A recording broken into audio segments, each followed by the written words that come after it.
Alright everybody, thanks for coming. Some more people will probably trickle in, but we're just going to kind of get started. Before I introduce Mr.Ing, who's going to be giving first part of presentation, I want you all to be aware and just up to speed on all the documents and different things you guys need to sign. So after I'm kind of done going over this, if you guys can come up to this table and make sure that you have every one of these things or have signed every one of these things, just so that we can all be up to date on everything. So the first thing is just sign-in sheet. If you haven't signed in, just sign on the sign-in sheet. And then this big packet is for you guys to take. It is the official undergraduate and graduate rules and requirements guidelines. So take this, read this over, and then the biggest and most important part is that you guys have to sign it. So your team has to sign it. You can't compete unless you sign it. So make sure you guys do that. You don't have to sign it today because you're just getting it now. So don't feel like you have to sign it right now. But take it home, look it over, and bring it back and sign it. So that's the first thing. And then second, if you guys haven't, if you guys weren't at the last workshop, we gave the NDAs out. This is just, we did that right away because we want you guys to be aware. As soon as you guys start talking about your ideas, you guys are protected from other people from stealing your ideas. So this is to protect you guys, to make sure that no one else in the room is going to steal your idea because you're signing this. So make sure you guys sign this. And then this has been updated. This is the last workshop, but this is the outline and example document. So this is updated. So even if you got it last time, I encourage you to get this one. It has some updated information on the outline, so like the financials and marketing. That has been, I think the financials are the same, but some other sections have been changed. And then the example document's going to be updated too. So that's going to be what you're going to want to look at. And specifically for tonight, the financial section, which is what we'll be going over, will be super helpful. So if you don't have a printed copy or an online copy available to you guys easily, definitely use this for tonight. And then lastly, the competition day time slots. So since you guys are here tonight, you guys get first dibs on when you want to present. So on the 30th, on Saturday, we're going to have, depending on how many teams there might be some teams that drop out in between now and then. But as of now, there'll be roughly 17 slots. So if everyone stays in it, everyone competes from now until then, there'll be 17 slots. So if you want to go, you only want to be the very last team to compete, write your team name on number 20 or 19 or 18, you'll be towards the end. If you want to be one of the first teams to compete, 1, 2, or 3. If you don't really care, just still sign up and you'll be somewhere in the middle. But this is basically just, you guys can have first dibs. If you really want to be first, there you go. If you really want to be last, there you go. And obviously this is a rough estimate based on how many teams we have. So the time is going to change, most likely for sure, unless you're the first team going at like 9:15, 9:30. But you'll just know the order. So this is just the order. It'll all get condensed towards the end. But there you guys go. And some worksheets from the last workshop, if you guys lost those or want to pick those up. And that's it. And it'd be good too if you guys make a name tag just so that we can all know your guys' names and it can be more interactive that way. So take a couple minutes to come do that, get some more food, and then John will start in a few minutes. Sound good? Cool. Thank you guys. The last thing, if you guys have not yet talked to me about wanting a mentor, definitely send me an email with your guys' updated product name and as good of a description about what industry you guys are in as possible. If you have a mentor in mind, or you've already talked to me, or if you already have something set in stone, don't worry about it. But if you are looking for a mentor, we can help you find a mentor through the people that have said they'd like to help teams in the past. So please send me an email, though. I don't need you guys, just don't tell me right now. No. Send me an email. And like I said, your company name and the industry you're in, and I'll try to match you up with a person who's in a similar industry as you, and they will hopefully be able to offer like an hour or 2 of their time between now and the competition to be able to go over things with you, answer questions, look at things more deeply, and help you with that. So send me an email, and that will be super helpful. I'll write it on the board. Can we switch mentors? Like if we have a mentor right now, but yeah, totally. that mentor has 10 people. Totally. Yeah, absolutely. Yeah. Alright, it's all yours. Right. Well, let's see, what time is it? So technically it's still, I guess, good evening / afternoon. How's everyone doing? Excellent. First off, thank you for making the time. I know towards the end of the day, I was a student many years ago. And I can vouch that by the end of the day, depending on what the class schedule is like, kind of a little bit little bit, empty on the tank. So I appreciate you making the effort to come out. So I'll try to make this as interesting as possible. Finance actually is pretty interesting, as you will find out. So let me first kind of, introduce, I guess, our discussion this afternoon, this evening with a video, okay? Here it is.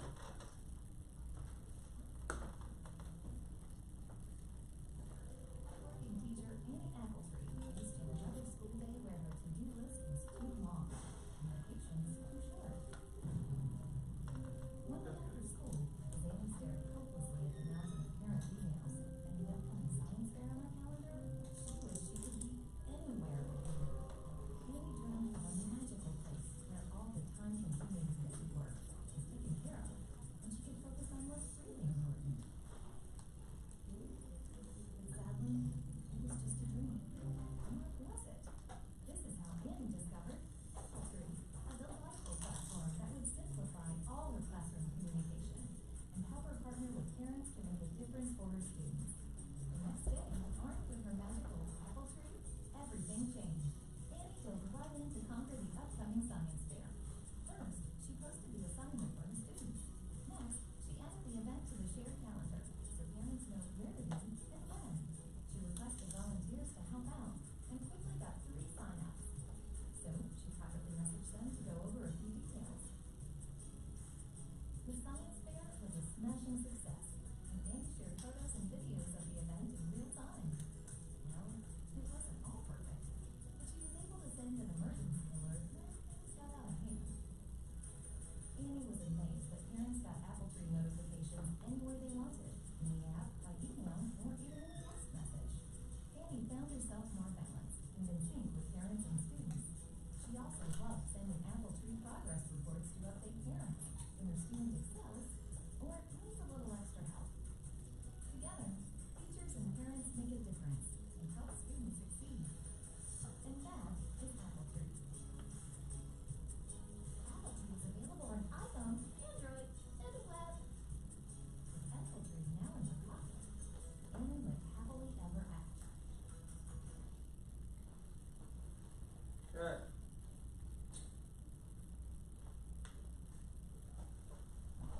So, that was my first startup. Summer of 2010. A good friend of mine, Edmund, at that time I had already been as an investment banker for about 15 years, in mergers and acquisitions. So what that meant was I focused on sell-side advisory. So in a nutshell, I helped sell companies.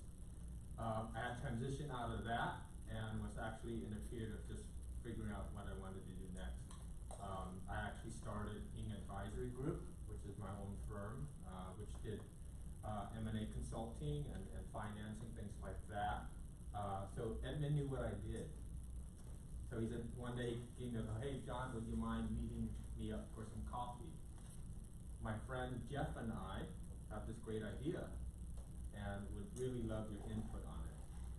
So we met at Starbucks, corner of Jamboree and Michelson. We met there, we had lunch, and I go, Edmund, what's your idea? Right? I go, where's your business plan? He said, well, I don't have one. We have this idea, right? We have this idea about the social network, right? And the social network would be a location-based social networking platform that would allow really location-based communications in schools, at concerts, in sporting venues, right? Wherever you are, you could communicate with folks around you, right? So if you're at a Dodgers game, you could communicate with all Dodger fans around you, and it's all location-based. And the business model is that, well, advertisers, the Dodgers, GoBack could advertise to this, captured audience there. In the bottom of the 9th inning, the local restaurant could say, hey, game's almost over, why don't you come over for, to our restaurant, to our bar, and show us your app and you'll get 10% discount, etc. That was kind of the general idea. So what does that have to do with Appletree, right? To make a long story short, I liked the idea. I liked it so much that I became an investor. I was a seed investor. Myself, along with my good friend in Hong Kong, together we invested about $600,000 just to get the company going. From that, a lot of heavy lifting happened. In fact, I liked the idea so much was that I actually came on board as a co-founder, and I was the CFO. So my job was actually to raise funds. Right? We were fortunate enough. After our initial $600,000 seed round, we raised another $2 million Series A to launch. Right? That original concept was called BuzzMob. Since then, we've gone through 2 different pivots. BuzzMob became Capsule, Time Capsule. Capsule became Appletree. So goappletree.com is really being used in most school districts across the country. It's used in North America, in Canada, and then some overseas, right? It's essentially a communications platform. So, why do I start off with this, right? It's actually not to pat myself on the shoulder, but because I will tell you, you know, in the startup world, success is very fleeting, right? And we're currently on another round of fundraising, and we're having difficulty raising funds, right? So it's not all about just having a great idea. There are a million great ideas out there. How do you execute, right? And part of the execution is putting together a sound financial plan, all right? So today we're going to do a background, give you some numbers and stats, talk a little bit about finance startups, give you a little, you know, hints about what to do and what not to do, right? My mantra in life is knowledge is what you learn from books. Wisdom is what you learn from your mistakes. I choose wisdom any day. You can ask my wife. I have lots of opportunity to be wise because I've made a lot of mistakes in my various business ventures, right? So it's a great thing. You're gaining knowledge now in class. May I show of hands? How many of you guys are actually in the finance or business in terms of your studies? Okay, most everyone. And those that didn't raise your hand, what are you guys studying? For me, I study intellectual property. That's my major. Okay, so you want to be a IP attorney or Yes. something? Okay, good. That's a very lucrative field, I know, because. Go ahead. You can go ahead. Yeah. Sometimes as well. Okay. Yeah. With Chatter, we have to do a lot of patents and things like that. So, yeah, very lucrative for the lawyers. Okay. Who else didn't raise your hand? I'm sorry. What do you? Okay. What do you study? It's a transport science major. Oh, cool. Mhm. All right, awesome. Great. And you didn't raise your hand. Yeah, my major is computer science. Computer science. All right, awesome. All right. I asked so I can have context to see how deep I really need to get into, or or brush over things, right? But really, with 60 minutes, I can't do a lot, so forgive me. All right. You saw that? All right. So, Appletree wasn't actually my only startup. These are all the other startups that I've been involved in, very directly, either as a CFO, as an investor, as a founder, so very directly. This is stuff like I felt like, oh, I'll just put like $500 in, etc. My blood, sweat, and tears went into these various startups, ranging from tech, and then Ing Advisory Group, of course, is my own consulting firm, to applied science materials, universal evergreen elements, etc. PayU, and I believe PayU, Appletree, I think Capsule, and Bucket are still active, right? Bucket Technologies is in the fintech field, right? So this is the numbers in front of you: 90%, 4%, 100 million, $10,000, 82%. Let's play a game here. All right, looking at these numbers, what do you think some of these numbers represent? Right? What do you think? And let me give you a hint. It has to do with startups.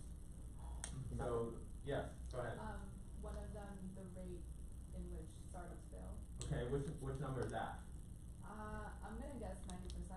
Okay, certainly isn't 4%, alright, that's a great guess, 90%, okay. Any other guesses with any of these numbers? 82%. Okay, 82%, we would say is the startup failure rate, okay? The point is, it's high, right, whether it's 90 or 82. Any other guesses of what any of these other numbers? Yes?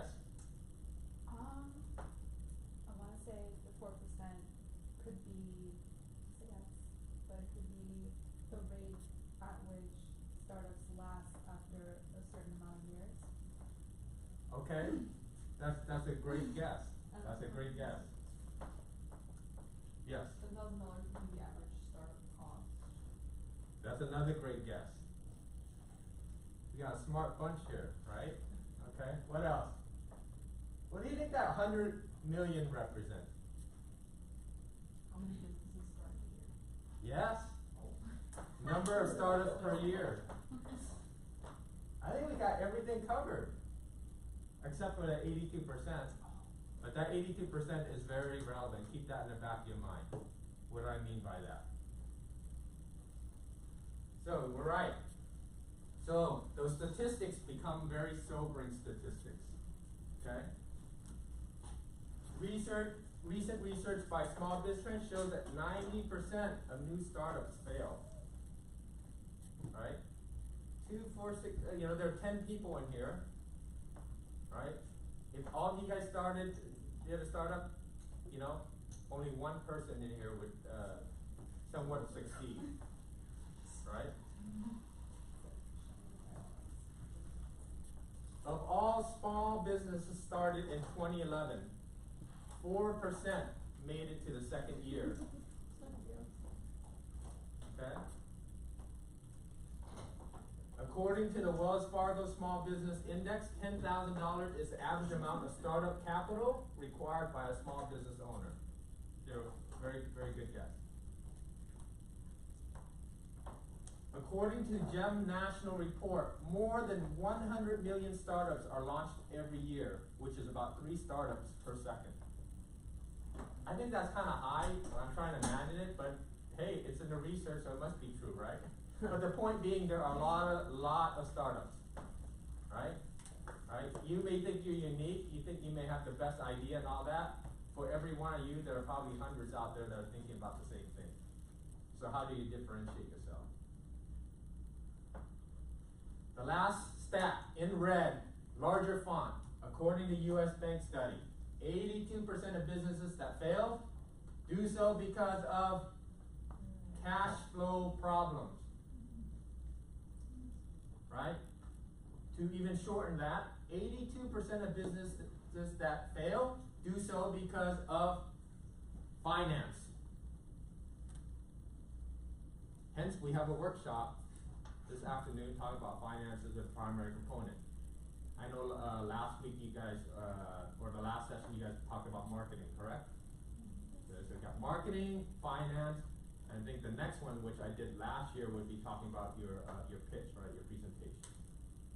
But finance is a very critical component. The role of finance, right? Finance is the elixir that assists, and by the way, we'll have this PowerPoint shared with, Josh, and he'll share it out, right?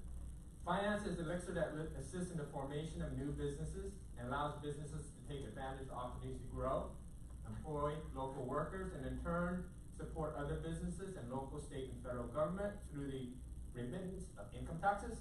The strategic use of financial instruments such as loans and investments is key to the success of every business. Financial trends also define the state of the economy on a global level. So central banks can plan appropriate monetary policy. So the punchline to that very long statement is that finance drives most everything, whether you like it or not. So, what factors contribute to business success, right? And, last year I kind of talked about these different components. components of the pitch deck, the big idea, the problems, the solution, the market opportunity, product or service, business model, et cetera, but tonight we're gonna focus on, the financial component, the ask and use of funds and the financials. And that's what we're gonna focus on. Do's and don'ts. And after that, we can kind of dive into the workshop component, okay? And then the Q&A. Do's and don'ts in your finance. Show skin in the game. Show skin in the game. Let me ask, what does that mean to you? When I say, you know, in your financial presentation, show skin in the game. Anyone? Yes? Have a stake in it, whether it be like monetary or time, like have something that shows that you care about the company and how it goes. Yeah, exactly. Okay. In other words, when you're putting together your financial statements, right, your P&L, your sales, your cost of goods sold, your expenses, right? Salary line item for a startup should be almost non-existent, right? Right? The purpose of getting capital from investors is to be able to invest in marketing, product development, etc., right? Not, I've seen, believe it or not, from grown adults, pitches that, you know, half the money is being used to pay people's salaries, right?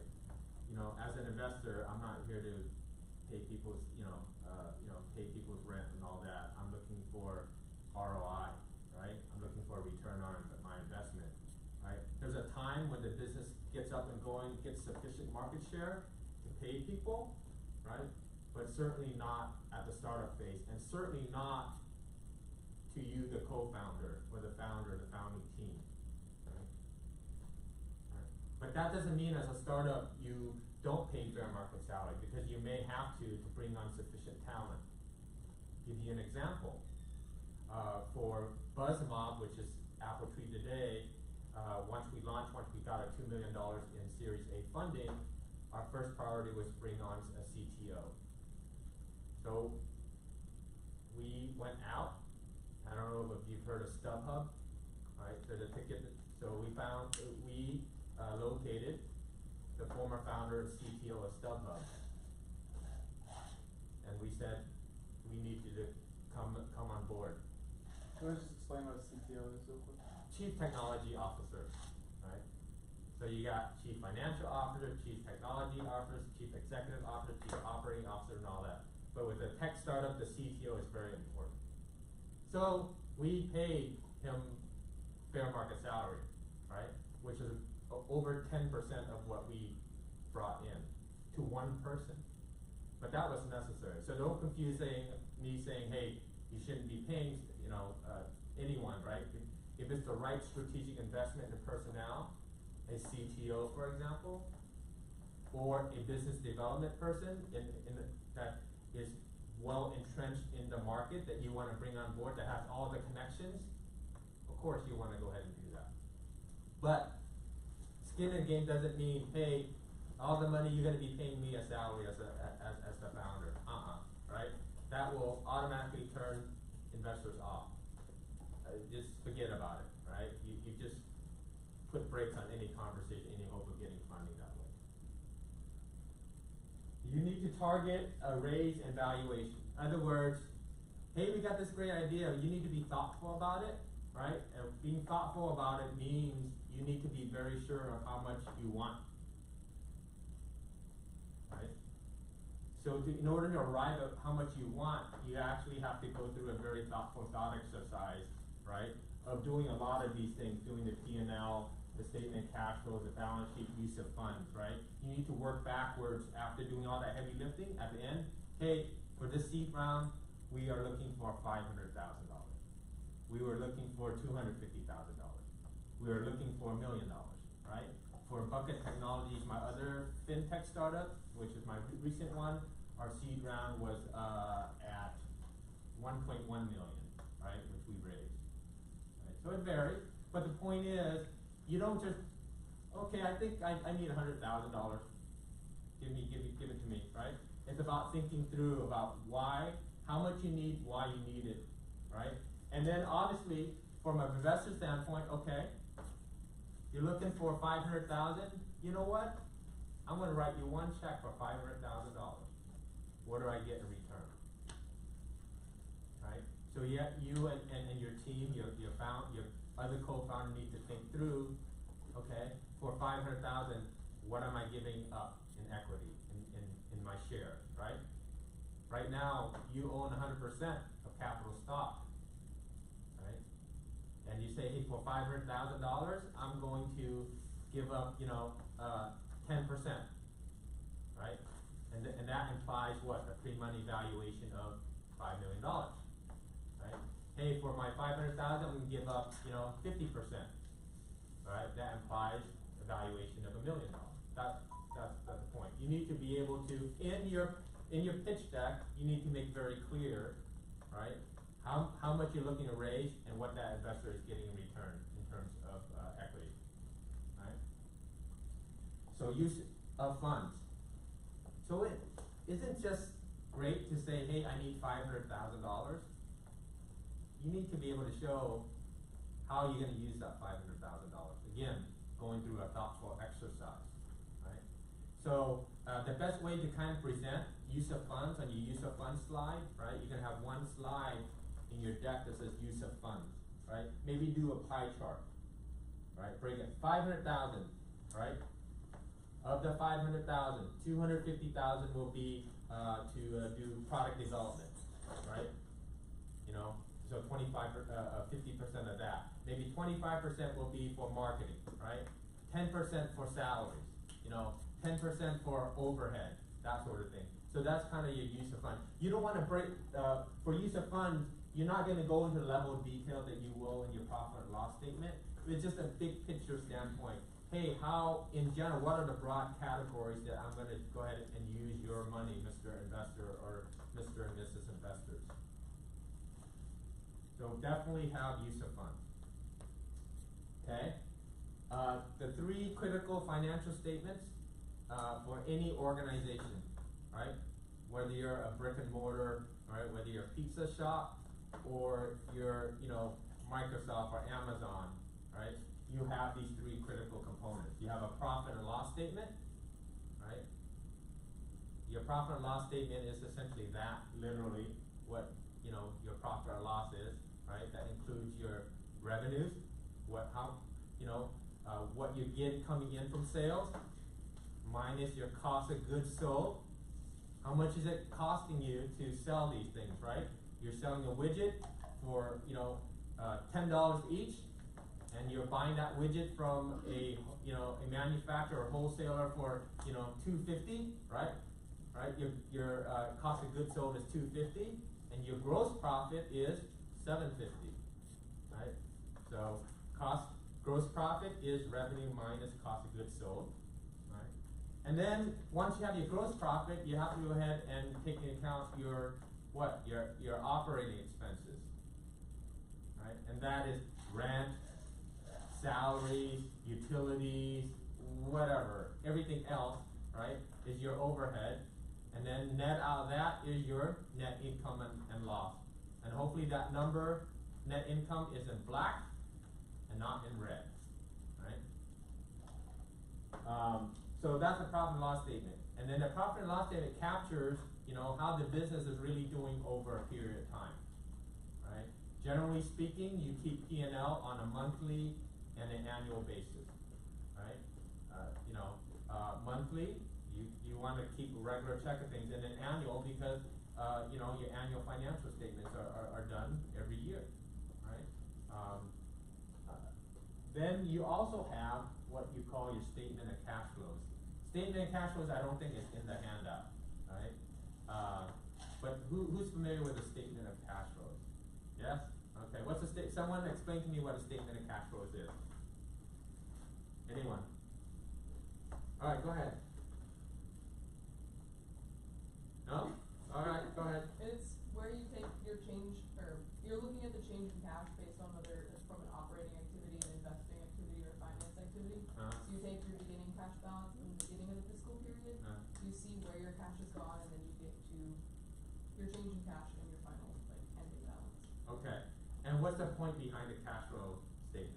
To see where your money's going. And also, to see, a P&L statement and even a balance sheet can be really tricky. I can show you a P&L statement that has significant profitability, right? But I can paint a picture of a business that is going down because of cash flow, right? Because business isn't just about selling goods and making profit and all that. If you do that over a long haul, great.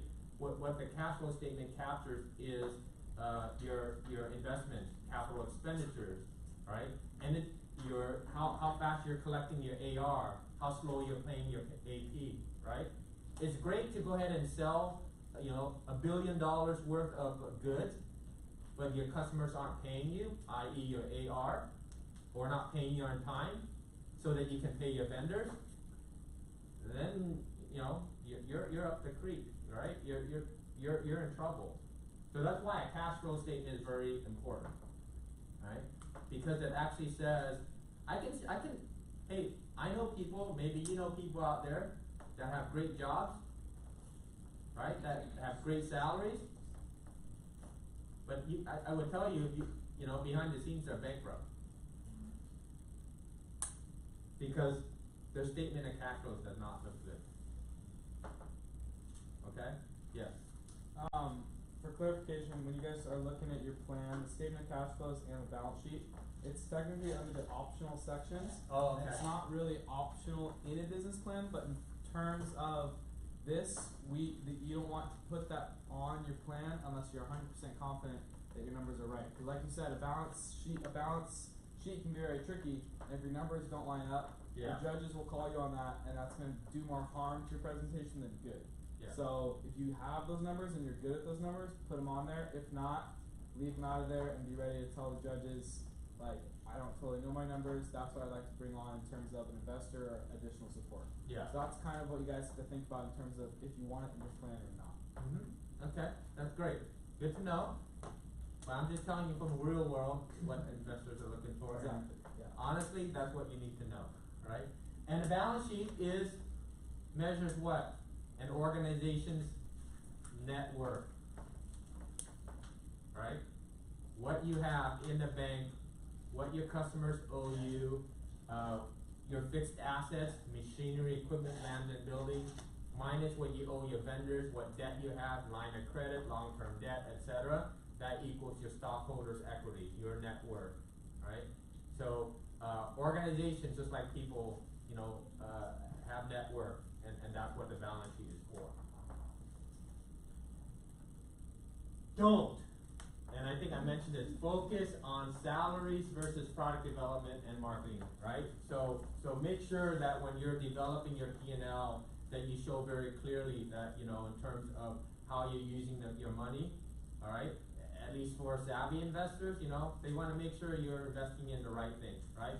And the salaries line item better not be material, right? I think for Chatter, which was our corporate name for BuzzMob, I came on board. I put in, me and my friend in Hong Kong, we put in the money. I came on board full. I didn't take a salary. The co-founder Jeff, who was the CEO, he took a modest salary because he left the job in order, and we felt like, you know what, he can't afford to. We want him to be working full time, and we don't want him to worry about getting a part-time job in order to pay rent, right?